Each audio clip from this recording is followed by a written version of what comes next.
after hairdryer treatment, the Soph and Meg show is back. Numerous topics to talk about as a United fan, but first I want to start by dedicating this show to my dad. I can finally celebrate a game against Wolves. I dread that fixture all the time, as you guys know, and yesterday I finally got that W, so yeah, this one's to you, Dad. Meg, how are you doing? Hi everyone, yeah, I'm really good, thank you. We seem like we've got a really busy show today. Yeah. So many different topics to talk about, so yeah, I've done my research. I've done my research, I've got my stats to hit you with, so all good. Good. I'm going to start with the obvious, Bruno Fernandes. Everyone keeps talking about him. We haven't really had the chance to touch on it too much, but what is your opinion, Bruno Fernandes? Do you think he is a United player, or is due to be a United player, or do you think it's just rumours all over again and actually no, it's not going to happen? I think that if he does come and he comes after the Benfica Sporting game on tomorrow night, I think Sporting have definitely outwitted us there. They've done a smart move there, but for me, I can see it happening, but obviously it won't happen before tomorrow evening. If it doesn't happen, I think that's it, done. It won't ever come to United. It's just dragged on for too long, in my opinion. I think it's dragged on for everyone. And it's just epitomised where we're at again. I keep saying now, United at the moment, because we've been after this player for so long. Sporting wanted to sell him. Sporting said that they want to sell him. He apparently wants to come to United. United want him, and yet here we are still discussing it. Like, what are we on? 16th of January. Yeah. If you remember in the summer, everyone was adamant we're getting Bruno in the summer. Bruno Fernandes is definitely going to happen. So many Photoshop pictures everywhere as well saying Bruno Fernandes is done, he's been seen in Manchester and all this, and then it doesn't happen. And you get the same, because of the time it's taking, you do get the same feeling that it's that kind of process of game where we're going to be let down. But that's because we're so used to that happening. I genuinely feel like we could be wrong this time round. I genuinely feel like it could be possible that he's coming to United. It just seems that, I don't know, there seems stronger rumours this time round. And I just think, surely it can't happen again. That's the motto that I'm going on. But in my video on Saturday, I said that I was 70% sure. And then because of the time that it's been taken, I'm less confident that it's going to happen. But there is still, I'd say I'm more of a higher percentage towards saying he's coming to United than he isn't. And I am excited at the prospects. I think we massively need strengthening that middle. Definitely, but I wake up every morning and I check Twitter, check the feed, like Man United's feed, to see if it's been announced, and every morning I see he's been sold for this amount, another different figure, and there's different reasons to why he's not coming or he's signed and it's not being confirmed. There's so many different rumours, it's just getting ridiculous. I've got to the point where I'm not listening to anybody else except Manchester United, and if that means I have to wait and complain about it, then I complain about it, but I'm not getting sucked into everyone else's anymore. Until it's confirmed by Manchester United, I don't want to hear anything else about it, really. Yeah, I mean, it's when he's holding up that shirt thing we can start to relax. But up until that point, you can never trust Ed Woodward, you can never trust the board to get the deal done. But I am, like I say, slightly confident that it is going to happen, but not overly confident, because I don't want to get sucked in too much and then left disappointed, like always happens. One place that a lot of people are saying we don't need to strengthen at the moment is at left back. Brandon Williams, I thought he was superb again yesterday. For me, he's getting better game by game. He's up and down. He's so much more versatile and agile than what Luke Shaw is. And he's fearless as well, and I love that about him. I'm literally full of praise for the kid. Meg, what's your opinion on that, Brandon? I'm going to be honest. When he first appeared on the scene, I wasn't so sure. I thought, like, everyone was hyping him loads, and I was a bit like, if we look at the whole game, like this run at the very start, I just didn't get it. I just thought he looked like a boy against men. But since then, I have to hold my hands up and say he has gone from strength to strength. He has got ridiculous stats, by the way, in terms of clean sheets whilst he's playing. Yep. In the last 7 games that he's played, he's got 6 clean sheets. And it was like a 3-0 against Man City. And I don't think he did that bad in the second half of that game. I think he wasn't great in the first half. He got scored a bit in the first half by Kyle Walker. But other than that, I don't really see like he hasn't put a foot out of. No, he hasn't stepped out of line. Yeah. Stepped out of line. And he's just done everything that as a Manchester United player and as a Manchester United fan we expect of a player. He's got tenacity, he goes at people, he's got a bit of bite in him. Like, that's what I like, he's got a bit of a bite. Like, you've seen it last night as well. There's something about him. He's good, but he's got that extra bit of menace in him, which I quite like seeing in a United player. Yeah, I agree. I think he's superb. You mentioned the bit of bite and the bit of fight. That makes him a better player for me because you can tell he loves playing for Manchester United. He's got the fire in his eyes. You can definitely see that he wants to win. And he, like I say, he's fearless. When he gets the ball, he's not looking scared to take risks. He wants to go forward. He wants to try and beat his man. And it's refreshing to see because you've had to put up with Luke Shaw there. Luke Shaw, we all know he's not the player that he was once, which is a shame. And I do think Brandon Williams now, surely he's got to be our number one for that left back spot. You'd like to think so, wouldn't you, Meg? Yeah, definitely. I don't see, unless he falls out of form a little bit and we want to mix it up. But for me, he's first choice now. And Luke Shaw's kind of the one that plays the cuts, or, like I said, if he falls out of form a little bit. The only time that I ever see, or I think, he needs to come off, is he's prone to a yellow card, isn't he? I talk about the bite, and it's whether at his age and in his experience so far, whether if he gets that yellow card and he gets it early on, is he able to see out the game and keep like the timing of the tackles, so he's not going to get that second yellow, but first choice all day, every day.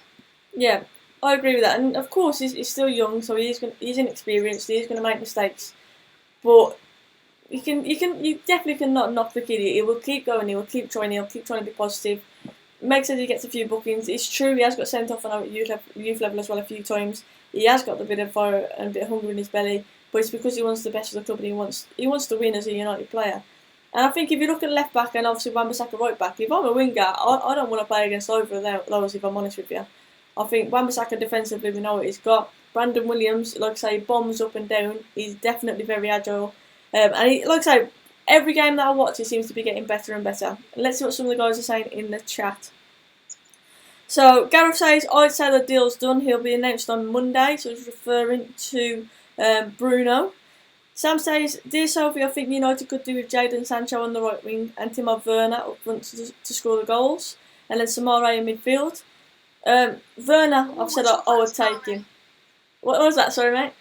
We'll talk about Samara in a minute. We will. There's heavy rumours about that. We will. And Meg's done a research on Samara, so she wants to show off her knowledge right now. You can see that.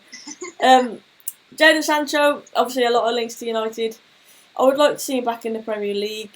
Obviously at United, I would like to see that. But at the same time, I'm always wary that English players get overhyped, overpriced, and I think you have to be careful. But you know what, Dortmund has been absolutely superb. He'd definitely improve our side. I would agree with that. Meg, would you like to see Jadon Sancho? Of course, I think he's a talented player. I think he would go into, at the moment, the way that he's playing at the moment, I think he'd walk into a lot of the Premier League teams. I think he'd definitely fit well into our team. But I just don't see it happening for us. Not obviously in January. It depends where we finish in the summer. This is the lad that's in a team that's playing Champions League football. He's not going to come. If we get Europa League, then potentially, because you can see that we're building. But if we don't get any European football next year, then count us out of big name transfers, I think, and he is a big name transfer, like I said, he is. It'll be overpriced probably because he's English, and he's a hot talent. He's young. Yeah. You can build your strike force around him as well. But with the likes of Rashford, we've got Dan James, we've got Greenwood, we've got Martial. If we're talking about another striker, I'd like to see another like a central striker, like a Werner. True. Yeah, like a true striker rather than another winger, perhaps. Yeah. That would be my first target. Yeah, I agree. And I think, like you say, Meg, in the summer, it depends whether we get European football or not. If we don't, then obviously we're looking at the lesser name signings, which is why we rely even more on our recruitment and our scouting system, because you can sign players for peanuts. We've seen it happen in the past. You can sign players that are going under the radar that actually turn out to be quality signings. But I don't feel our scouting system and our recruitment is up to that at the minute, because I mentioned it in the last show. We have spent money, But you have to question where the money was spent and if it was in the right places, because look at the progress our team has made. If anything, we feel like we're going backwards, and we need to get rid of those bang average players. And I do think that slowly we are trying to do that. Obviously, the talks of Ashley Young leaving, Lingard's been linked away as well. But the issue is, if we're getting rid of these players, then we need to replace them. And I think that's what this season has caught us the most. When we've sold players, for example, Lukaku, that striker we're talking about, we didn't replace him, and that's something that needs to change. Definitely. I think this is where the whole Pogba situation comes in with me, because a lot of people are like, get rid of him, sell him, move him on. But we haven't got a replacement for him, like a long-term replacement. I know that he's been injured for quite a bit of time, but we have we talk about midfield all the time, and we know that that's a weakness for Manchester United at the moment. So without having replacements, without having people in line to fill gaps when these players move on, we're just stuck. And like you said, it has caught us out this season. And I think, if we look forward and Rashford's injured, then we're on bare bones up front, really. We're relying on. I know, like age is good enough. It doesn't matter about age, but Greenwood's young, Williams is young. Like, we are playing with young players and expecting the best out of them straight away. Players don't reach their peak until mid-20s, and these players are far from that at the moment. So it's what we get out of them. But we need the replacements with us before we get rid of players. Yeah. David Charlton says that Brandon Williams has got that Ander Herrera attitude about him. Do you agree with that? Yeah, but I think Brandon Williams, I really hope someone just said they can't really hear me. So yeah, I'm trying to alter it. I feel like I'm shouting, but Herrera had like that sly side of him, where he was like when he spat on the Man City badge leaving the field, like he's got that little edge about him, but it was a bit more sly. Whereas I think Brandon Williams is a bit more in your face with it, like a bit rough and ready. Like if he goes, he goes. Like he doesn't mind squaring up to a player. And I just think Herrera was more sly with it, on the side type. Yeah, I think I agree with that. The attitude, or the tenacity, like that little bit with Neto yesterday in the Wolves game, where obviously you had, I think it was sort of minor, like we were given a free kick or something. Guys, if there's issue with the volume, I am trying to alter it. Let me know if it does change. But there's like a free kick or whatever. I think Neto tried to delay it, and they were both like clinging onto each other. And this is two young lads. And I don't know about you, but I thought, you know what, that's quite nice to see. Actually, I quite like seeing that little bit of passion and that little bit. Yeah, it was a bit of naughtiness and a bit of sly, but it wasn't. It was innocence on both sides. It was just a bit of, not banter, but it brought a bit of edge to the game. And I'm sick of seeing passive players in the United shirt. Players who don't seem too bothered when we're losing. Players who are not quick to get the ball back, or players who are not quick to take a free kick and be proactive. I'm sick of seeing us reactive, where something happens and then we're responding. So I think Brandon Williams brings that fight, brings that desire, and brings a bit of nastiness that actually I think you do need in a team. Yeah, definitely. Again, I just shook my phone out at the same time as you. So I was just like, if I'm half out of it, that's why. When we look back at the teams, and I think when you look back at the Premier League as a whole, it has got a bit softer nowadays. You can't get away with different things, but I quite like a challenge. I quite like players going for it and showing a bit of not anger, and desire. Not going out and purposely injuring somebody, but knowing that they can go out and give a challenge and it's fine. And I think that's Brandon Williams, as obviously he's got that in his game. So I'd like it all over the pitch, if I'm honest. A bit of eagerness in there. Yeah, me too. Reading through the chat, Dugout says, I think United have been lacking a player who likes to get stuck in. Brandon Williams may be that guy. I agree with that, definitely. Steve says, how confident are we that Rashford will play on Sunday? Knowing Rashford's personality, I think he's the kind of guy who will just try and strap it up and try and make do, and he'll still want to play against Liverpool, because that's the kind of guy that he strikes me as, and we all know that he's obviously a Manc, he's a local boy, he'll want to play against Liverpool. So Is that right? No, but I still think Ollie. If Rashford said I want to play, even though he's not fully fit, I still think Ollie would risk him. I really do. I don't know if Ollie's got the backbone like that. Meg, what do you think? Are you confident Rashford will play on Sunday? I agree with you. I think when you see Rashford and you look at his personality, he's one of them players that will want to play. He's not going to shy away from trying to play, even if he's not 100%. He got risked last night, I think, really. Like Solskjaer said, they were trying to protect the fact that Rashford played the majority of the games, Maguire's played the majority of games. He benched him last night and he had to bring him on because, well, he didn't have to, but he's brought him on at 0-0. And it was a risk and it's not paid off. But I think Rashford will turn around, and if he's not 100%, he will still say that he wants to play. And I still think that Ollie will probably put him out there because, like we said, we're on bare bones if he doesn't really play. Yeah, I mean, if Rashford doesn't play, who plays there then? Obviously, you've got James, you've got Greenwood who could play at wide, you've got Martial there. Would that be the front three going forwards? James, Greenwood and Martial if Rashford isn't available? Would you start Greenwood in this game? It'd have to be that three if we keep the same formation. And I'd put Greenwood where Rashford plays and keep Dan James on the right. But it's whether that we change the formation if he's not going to play those three. I don't see anyone else playing in that front three other than the four players. But if Rashford isn't there, then yeah, there's three others. Yeah. I've seen as well a lot of people giving Dan James stick, saying that he's just a knock and run kind of guy. He was getting quite a stick. Even yesterday I saw people saying that he's being poor on Twitter. What's your opinion on Dan James? I'll share mine in a minute, Meg, but what is your view on him? Does he deserve the stick that he's been getting? No, I don't think he does. I think he wasn't brought in as a he wasn't the most expensive player to bring in. 15 million.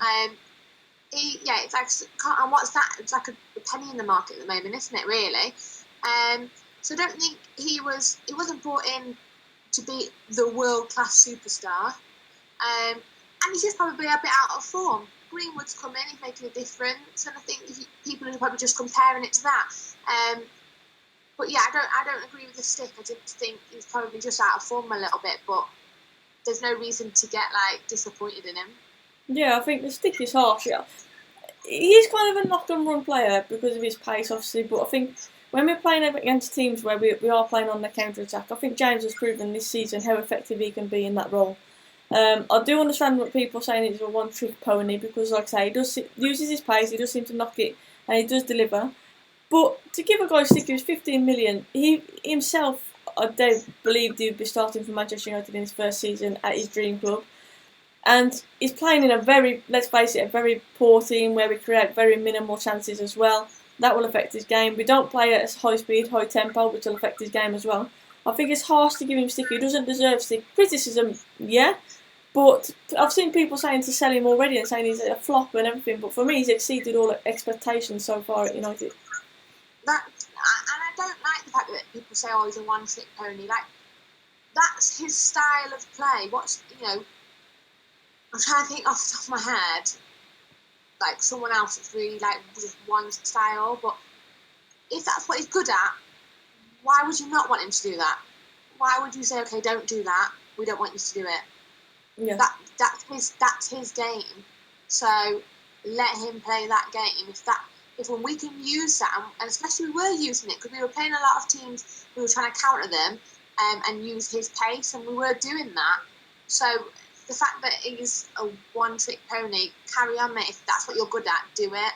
Don't try and be someone else because then you're not doing what you're good at, but you're not even at that level of the other thing as well. So I don't think we should sell him. I'm completely bewildered by that. Yeah. He's 15 million. He's not a £70 million player. He's a £15 million player coming from the Championship, and he stepped straight into our team, which probably shows where we are. And he's just probably out of form. But we've just got to use him in the right way.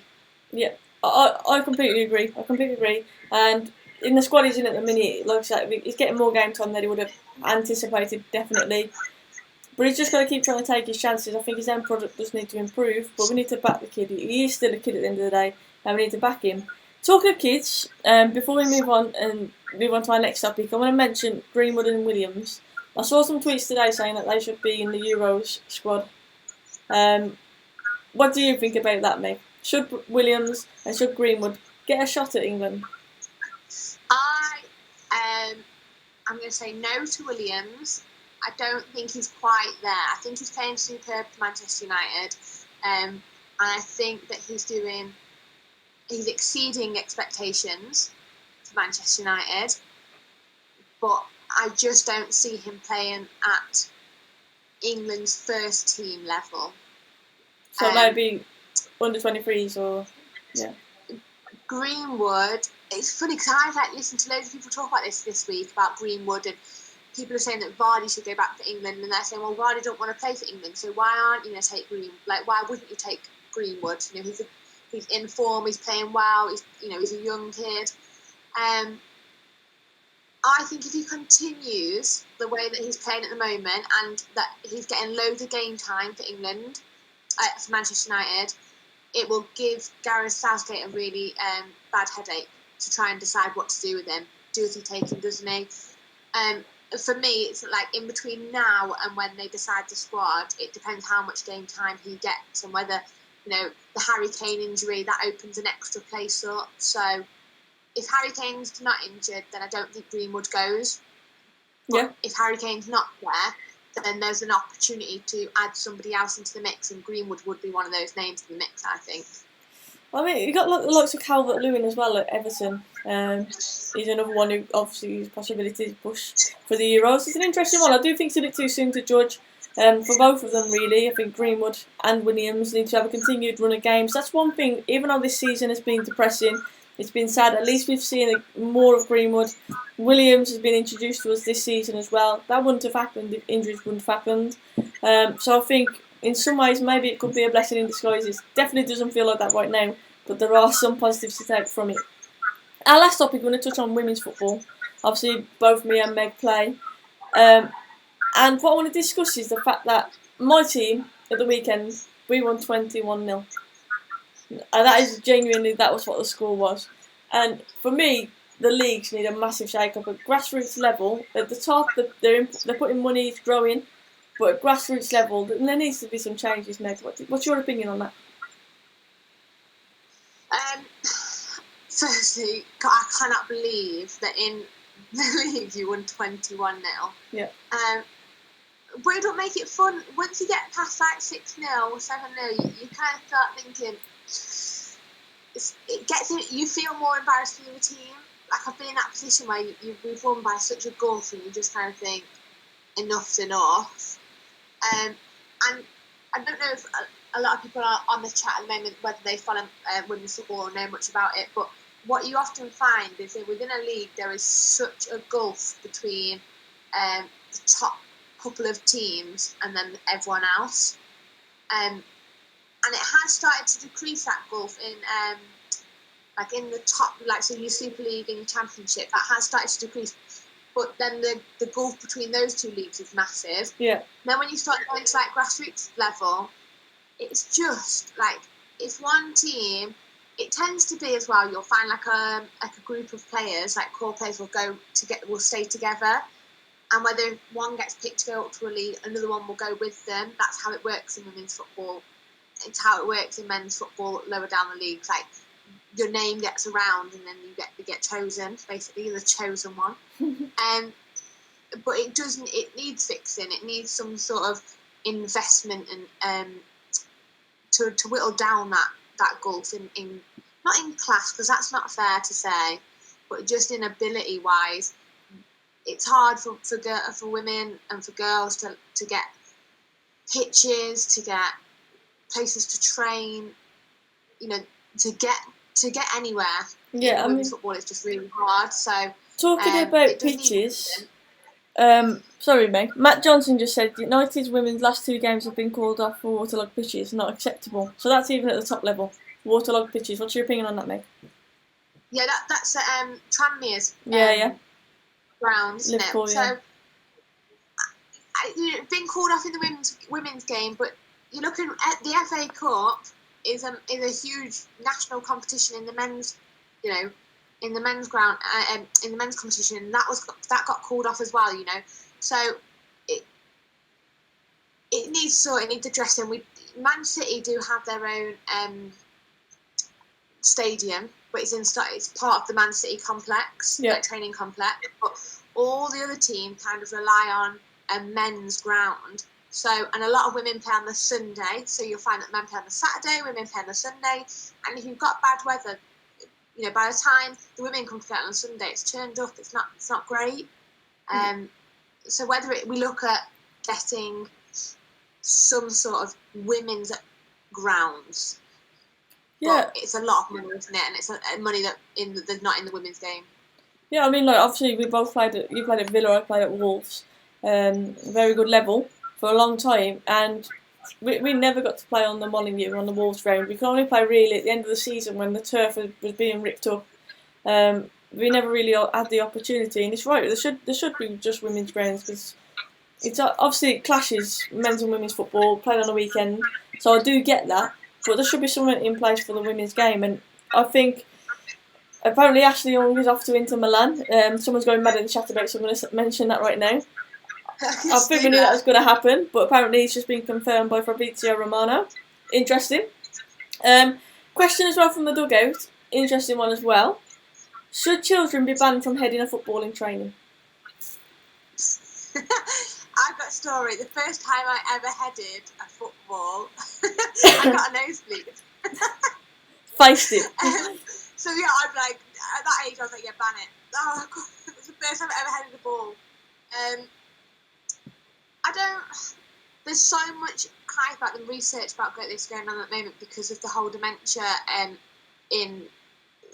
that's coming out in terms of them playing football. But it's just part of the sport. It's part of the game. If you look in other sports, things happen. So like in gymnastics, from an early age, you'll find that kids are way more flexible than they should be and are pushed harder. So should they stop that? Should they not allow to be bent, I don't know, in different directions? But heading is part of football. If you don't want your child to head the ball, don't let them play football. I'll tell you a funny story. It's part of the game. When I was growing up, my mum used to, like, if she knew that my dad had let me head at the ball, like, my mum used to go mad at him, and I mean, like, fume at him and saying, your daughter, she's not going to be able to remember stuff when she's older, it's going to really hurt her and all this. And like, my dad would just be like, oh, shut up, like, she's heading the ball, like, that's what happens. And then she made me wear, do you know what basketballers wear, like the spongy headbands? Oh, you know what I mean? You have a little the Nike spongy headband. She used to make me wear one of them to cushion it a little bit when I headed the ball. So I was like a right baller. I was playing as a little girl, blonde hair with like one of these headbands. With like my ankle pads on top of my socks as well. Great little nerd. So will know that when I play, a lot of my game is heading the ball. That is just how. We were talking about Dan James being able to kick the ball and run after it. Mine is heading the ball. So if it's going to come out that it's linked to dementia, then I'm going to be absolutely screwed. Because since having a nosebleed, all I've ever done is head a football. But it's just part of the game. I think moving like from when it used to be played and to now, I think there's way more times it's played across the floor. You're coached, especially kids now, are coached to play along the floor and this tiki-taka style football. So I think you'll see less of it anyway. Yeah, but if you Phil Jones, you still try and header it on the floor anyway, so it doesn't really make much difference. Dave said he wants a pick. Dave, I'll see if I can find out a pick. So I think that is definitely, that's what I used to look like. Someone said like Rooney. Yeah, but it wasn't like, I didn't cut my head open. It wasn't like tape. It was just like a little one. Yeah, I look pretty funny, to be fair. But yeah, I think there's a lot of people obviously who've come out recently and said, look, it's given me dementia. I used to play football, used to head the ball. And there's apparently a direct correlation between the two, and it's scary to think that. I just think, I mean, to be fair, even last Sunday, ball, like, keeper booted the ball like so high, and I remember I headed it, and I'm doing intermittent fasting at the minute, so I'm not eating obviously throughout the day. And I remember it's my first header of the game, and I headed it, and just after I went a bit light-headed. Not gonna lie, like you proper felt it. So I'm glad I'm not a centre back like you, Meg, because I don't think I could sit there and just head it all game. Couldn't do it. I get annoyed if it doesn't go in the air. I'm like, oh god, here we go. I need it to be in the air. That's like I said, that's kind of my thing, that I head the ball. But it's always a put. Do you reckon kids will use bicycle helmets? I don't know. There'll be some sort of rule that kids have to wear something soon. We'll all get one of Sophie's. They'll all have cushioned headbands. That's what they'll have. Cushioned headbands with a name on and the number. Someone else has just got Ashley Young to Inter. Yeah, just about to announce it. So Ashley Young is going to Inter Milan. I believe it's at the end of the season. I'm just about to look at Twitter now and check it out. But you know what? One thing I want to say, Ashley Young has had a lot of stick. But he has had a very good career at Manchester United. He came in obviously as a right winger. We converted him to a right back. And he was never a natural right back. But you know what? I think he always did a job for the team. He was obviously club captain as well. And I just want to wish him luck. I want to wish Ashley Young luck. I think he's had a good career at United. I wish him all the best at Inter. And I think he deserves the best of luck. Definitely. I think for him, it's probably the right time to go. I think he's not first choice. He's behind Wan-Bissaka. And I also think it paves the way for Dalot to come back in, and I'd quite like to see him back in the team. So yeah, for me, it's probably the right time to go. But like I said, he's done he's done a good service at Manchester United. He's been there. He's won trophies. So it's probably the right time to move on. But yeah, fair play to him and good luck to him. I agree, and it's not the end of the season. Actually, it's happening soon. He's got his medical in a few days, apparently. I think, like I say, all the best for him. Do you remember the clip of when that bird pooed in his mouth? That'll be on his highlights reel, I'm sure it will, in Old Trafford. But yeah, he's done a job for Manchester United. He was converted to a right back. We seem to do that all the time. You have a right winger and convert him to a right back. Look at Valencia. But all the best to Ashley Young, and there's a lot of people in the chat wishing him luck, saying bye bye Youngie. Inter Milan, they'll take anybody at the moment, wouldn't they? Inter Milan will take anybody, and they're dog at the minute. Well, look, I'm saying they're taking our Deadwood, and look what happened to Lukaku. He's absolutely shining out there at the moment. So lo and behold, I'm presuming 6 months' time, Ashley Young will be absolutely flying.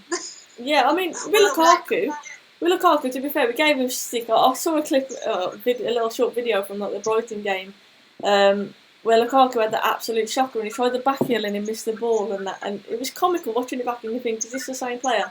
But I don't think we were ever in doubt that he was going to score goals abroad. He wasn't Deadwood, we weren't getting the best out of him and he didn't look happy at United, and I think that I was never in doubt he would go to Inter Milan and score goals because he was a goal scorer, but we didn't really give him justice, we didn't give him good service, we didn't create a lot of chances, but he did miss quite a lot of chances as well. But it was more the concerns with his link-up play in a United shirt. It just wasn't good enough. But yeah, he just couldn't connect. Yeah, he literally couldn't connect. He missed the ball on several occasions. I remember that time he stood on the ball and fell over it. It was kind of like the Phil Jones going forwards for United, wasn't he? He was a calamity at times. He really was. He was a walking meme. It was literally a walking meme, Lukaku. Yeah, it just didn't fit all his plans moving forward. I agree with that. I think it was the best move for him, and it's turning out to be. Obviously, he worked with Conte before as well. It was turning out to be a good move.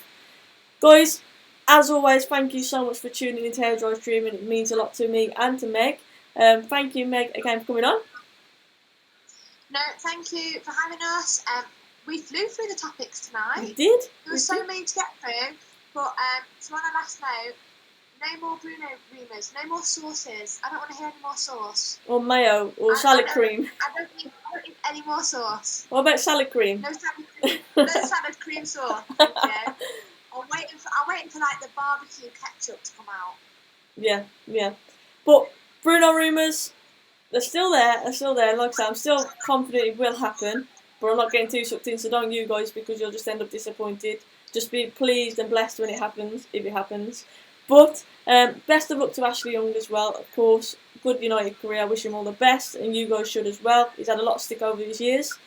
And lastly, please make sure you hit that like, drop a comment on the video, and hit the subscribe button if you haven't already. We are so close to getting 8k now. Hit the button, means a lot. 8k, let's get 8k, Meg. We're there. We're going for it. We're going for it. Tell everyone. Go and like and subscribe to Hairdryer Treatment. We're on Twitter. Come and find us. And yeah, make sure you tell everyone. We're there for 8K. We're coming for you. 8K. Road to 8K. Road to 8K. Have a good evening, guys. Take care. I'll be back live at the weekend to discuss the Liverpool game coming up. It's going to be a nervy one. But we're hoping for that United win. Have a good one, guys. Take care.